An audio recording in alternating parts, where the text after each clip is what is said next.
ஜீவராசா தலவா 15 வருஷமா இடுப்பு முழங்கால் ரெண்டும் கடுப்பாங்க, இடது பக்க நெஞ்சு வலி. இயேசுவின் நாமத்திலே திரும்புங்க பிரதர். இடுப்பு 15 வருஷம் இடுப்புலையா கடுப்பு? இயேசுவின் நாமத்திலே,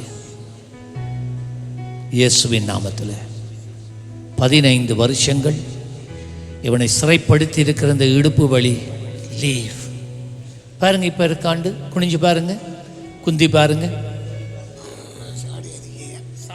எங்க இருக்கு? திரும்ப இயேசுவின் நாமத்தில் நான் கட்டளையிடுகிறேன். பாருங்க, இப்ப